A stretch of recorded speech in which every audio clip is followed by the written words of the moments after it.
Buong pamilya ni Bea Alonso nasa Spain na. Pati BFF niyang si Dimples Romana ay nakalabas na rin ng bansa kasama ang kanyang mister.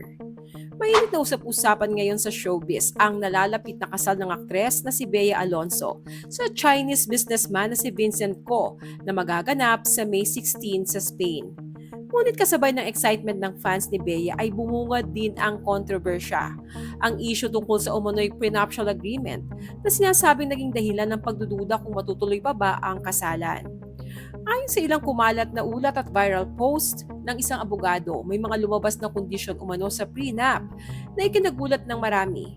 Ilan dito ang sinasabing mahigpit na lifestyle rules, tulad ng pagbabawal ng pagsigaw sa gitna ng mga arguments, obligasyong tumira sa bahay ng magiging in-laws, at ang mas mabigat pa, ang umano'y kondisyon na maiiwan sa custody ng in-laws ang mga magiging anak sakaling maghiwalay ang mag-asawa.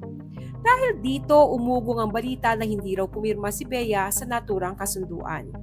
Pero sa gitna ng issue, mas lalong naging palaisipan kung tuloy pa ba talaga ang wedding.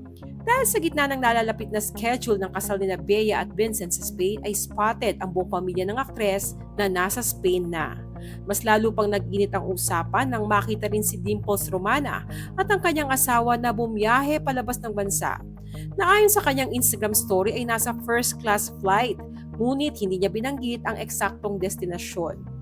Matatanda ang nauna nang naibahagi ang pictures na sinasabing panahon na namahagi ng imbitasyon sina Bea at Vincent sa kanilang closest friends. Para sa ilang netizens, tila ito raw ay patunay na tuloy pa rin ang kasal at nasa Spain na ang pamilya at mga kaibigan ni Bea para sa nalalapit na selebrasyon. Ngunit may ilan ding nagdududa. Ayon sa ibang komento, maaaring hindi na raw matutuloy ang kasal at baka simpleng bakasyon na lang ito sa Spain upang hindi masayang ang mga nabook na ticket at travel arrangements. Sa ngayon, nananatiling tahimik ang kampo ni Bea at ng kanyang fiancé na si Vincent sa gitna ng mga spekulasyon. Ang tanong ng marami sa kabila ng kontrobersya sa prenup agreement, dapat pa bang ituloy ang kasal kung ito ang magiging kapalit ng mga kondisyon na ikinababahala ng ilan? O mas mainam bang pag-isipan muna ang lahat bago tuluyang sumabak sa isang habang buhay na desisyon?